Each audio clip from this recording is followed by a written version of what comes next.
Waduh, Mayor Teddy jadi ibu negara? Mungkin kalian bertanya-tanya, kenapa Mayor Teddy yang jabatannya sekretaris kabinet, namun bertindak seperti ajudan Presiden Prabowo? Padahal di sini kan yang janggal apa? Tolong dijapri aja ke Bu Teddy. Bu Teddy dengan diawali Bu Ibu gitu ya. Akhirnya viral di sosial media dan banyak juga komentar gitu ya. Seseorang diangkat menjadi jenderal, naik menjadi komandan, naik menjadi panglima, bukan karena koneksi, relasi, famili, tapi berdasarkan prestasi. Harusnya mereka kalau mau menduduki jabatan itu pensiun dini.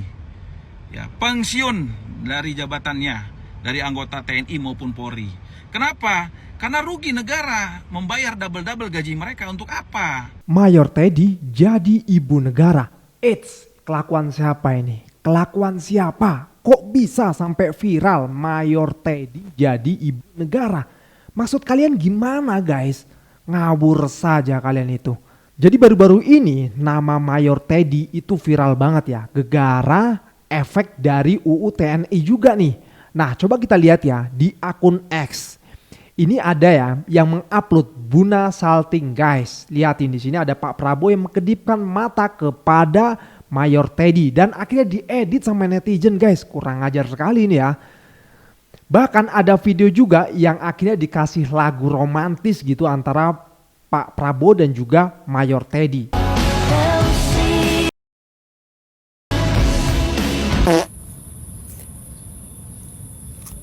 Di sini banyak banget komentar daripada netizen, bahkan editan video-video ya.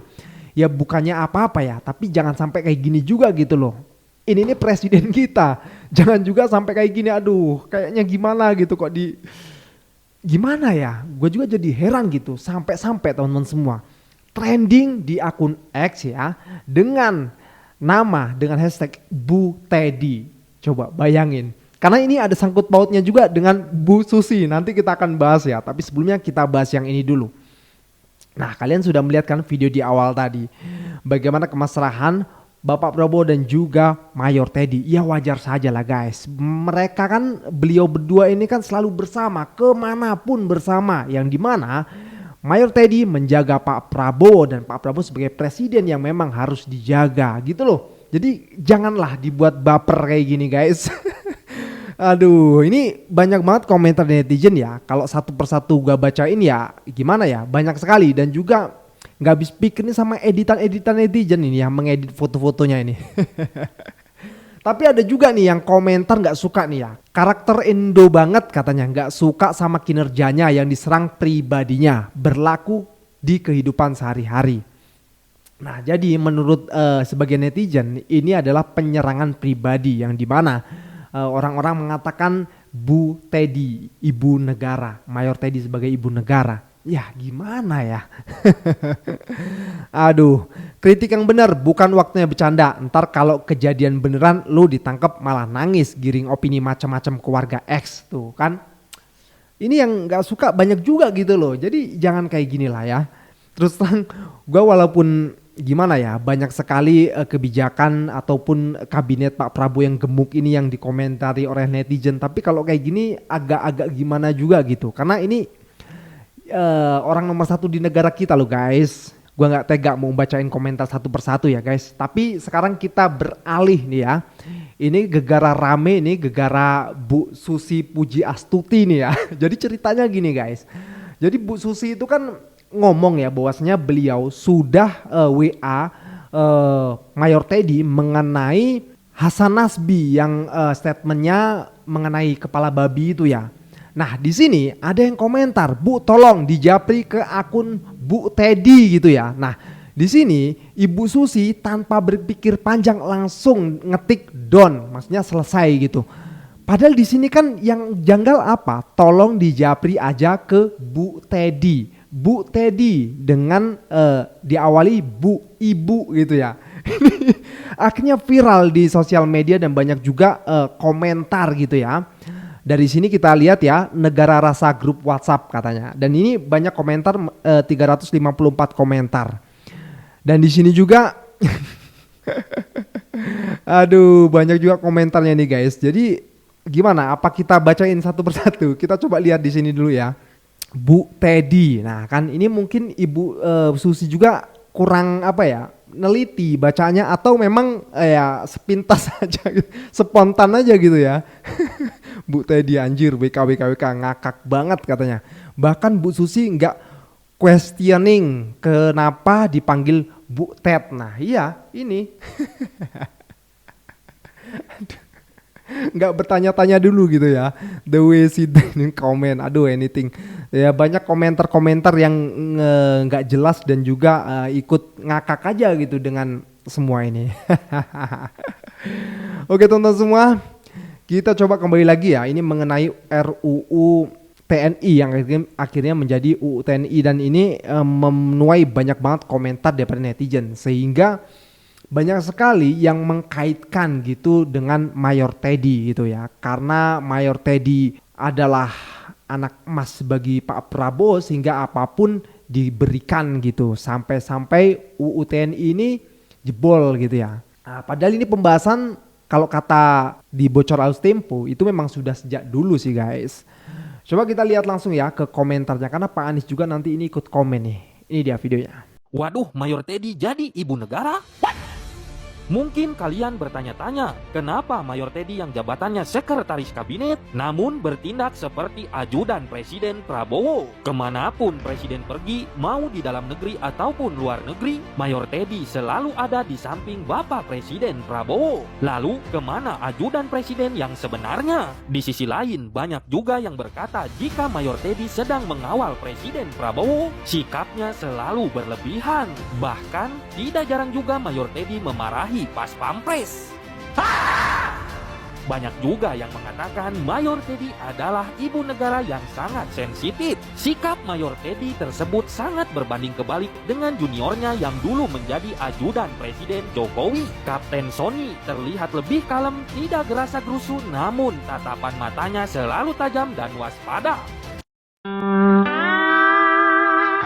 Tunggu, Squidward. Aku ingin kau membatalkan revisi UU TNI.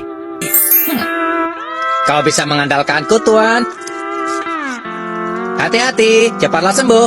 Kau selalu ada dalam pikiran kami. Oke, SpongeBob, ayo kita berbisnis. Langkah resmi pertamaku sebagai manajer yang baru adalah memberikanmu sebuah promosi. Yang benar. Kau akan ditempatkan di lembaga sipil. Lembaga sipil? Wow, Squidward, siapa yang jaga keamanan? Tentu saja kau. Ini bagian dari promosi yang tadi kukatakan. Dan kau pakai 2 topi sekarang. Kau yang mengatur rakyat dan kau juga yang menembaknya. Wow, ini hari terbaik dalam hidupku. Hidupku juga. Tunggu, kalau aku yang mengatur rakyat dan memerintahnya, kau jadi apa? Aku jadi bos penting yang suka menyuruh-nyuruh. Sampai jumpa. Aku bosan.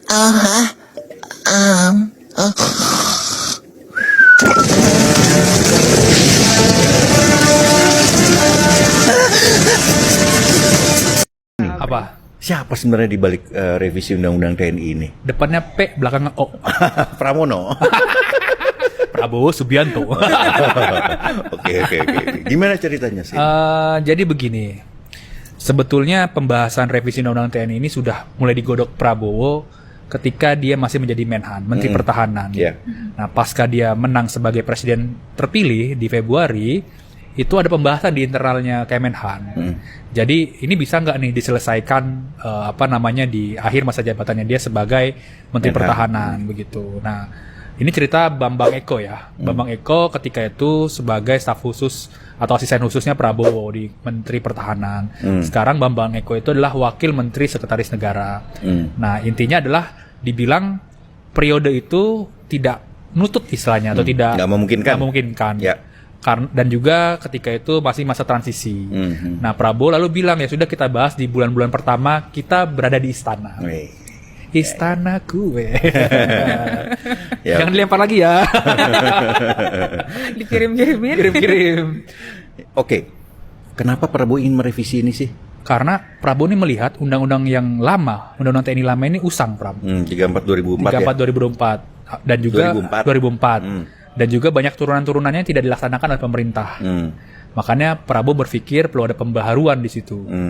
Nah, termasuk ada pasal-pasal soal demokrasi dimasukkan di sana, supremasi sipil juga dimasukkan ke sana. Intinya kalau kata Bang Eko, TNI juga harus transparan seperti itu, dan juga ya supaya tidak menimbulkan gejolak di publik gitu, Pak.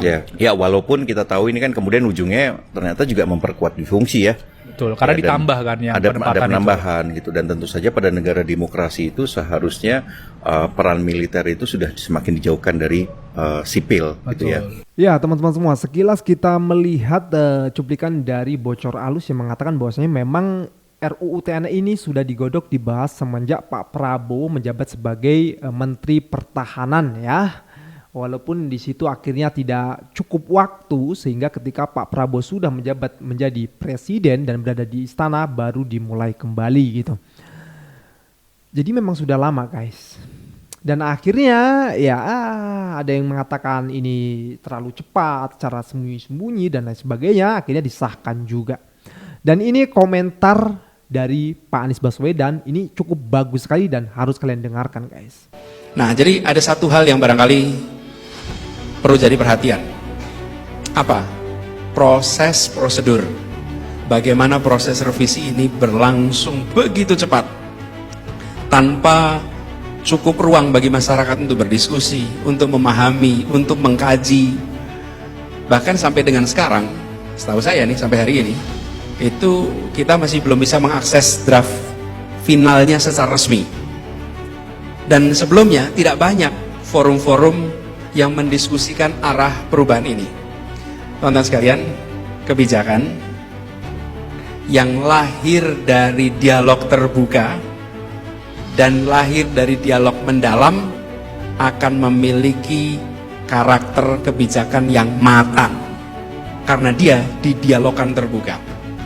Nah, jika urusan sebesar ini diputuskan secara terburu-buru, maka boleh kita khawatir bahwa dampaknya tidak maksimal, bahkan mungkin justru tidak berdampak baik bagi TNI sendiri, apalagi bagi negara. Karena itu, kalau boleh saya berpandangan, jika revisi ini memang bertujuan untuk memperkuat TNI, maka kita perlu memastikan tidak ada celah yang dapat mengalihkan fokus TNI dari tugas utamanya. Sebutkan apa-apa saja rambu-rambu hukumnya. Bagaimana memastikan tidak ada ruang bagi perubahan yang bisa membawa dampak di luar niat awal. Dan apakah revisi ini menyelesaikan problem-problem yang hari ini sering dirasakan? Apa itu? Meritokrasi. Bagaimana promosi bukan berdasarkan koneksi, tapi berdasarkan prestasi. Seseorang diangkat menjadi jenderal, naik menjadi komandan, naik menjadi panglima, bukan karena koneksi, relasi, famili, tapi berdasarkan prestasi. Pertanyaan, itu adalah diakomodasi apa tidak di dalam revisi ini? Sementara itu yang dirasakan. Lalu tentang kesejahteraan bagi prajurit. Jadi teman-teman sekalian, kalau boleh nih saya jawab, TNI itu milik rakyat. Karena itu semua yang dibahas terkait dengan TNI biarkan dibahas di warung kopi, biarkan dibahas di ruang diskusi, dibahas di ruang seminar, dibahas di ruang-ruang terbuka, bukan dibahas di ruang tertutup yang tidak diketahui oleh rakyat. Banyak sekali netizen ngetek Om Bede tentang revisi Undang-Undang TNI, karena Om Bede mantan anggota TNI yang pensiun, ya pensiun dini disebutnya, yang paham tentang TNI, ya. Karena di jiwa Om Bede masih tertanam Sabta Marga, Sumpah Prajurit, dan 8 wajib TNI. Baik, revisi Undang-Undang TNI yang Om Bede baca ini sesungguhnya untuk siapa? Menurut Om Bede ini untuk segelintir perwira TNI yang berpangkat mulai dari Pamen sampai Pati. Pamen itu mulai dari Mayor, Letnan Kolonel, Kolonel, dan Pati itu mulai dari Brigjen, Maijen, Letjen, dan Jenderal. Sesungguhnya kalau TNI ingin merevisi Undang-Undang TNI, revisi Undang-Undang TNI bagaimana mensejahterakan prajurit TNI yang berpangkat Bintara dan Tamtama. Perlu dipahami oleh negara. Anda coba lihat ya di Jakarta, banyak sekali prajurit TNI yang berpangkat Bintara dan Tamtama. Itu nyambi ya jadi ojek online maupun ojek pangkalan. Banyak juga yang jualan gerobakan. Kenapa mereka melakukan itu? Karena mereka untuk mencukupi kebutuhan ekonominya, di mana anaknya sekolah, anaknya kuliah. Ya kadang prajurit TNI yang berpangkat bintara dan tamtama di Jakarta tidak memiliki rumah, bahkan dia ngontrak. Jadi revisi undang-undang TNI ini harusnya ya bagaimana mesejahterakan anggota TNI bintara dan tamtama sehingga mereka menjadi prajurit yang profesional, bermartabat dan memiliki kehormatan serta akan dihargai oleh masyarakat. Itu seharusnya yang harus dilakukan oleh negara. Kalau memang negara ingin merevisi undang-undang TNI dengan baik. Nah, mungkin negara merevisi undang-undang TNI ya di mana beberapa anggota TNI boleh masuk ke kelembagaan, ya mungkin juga ingin agar lembaga-lembaga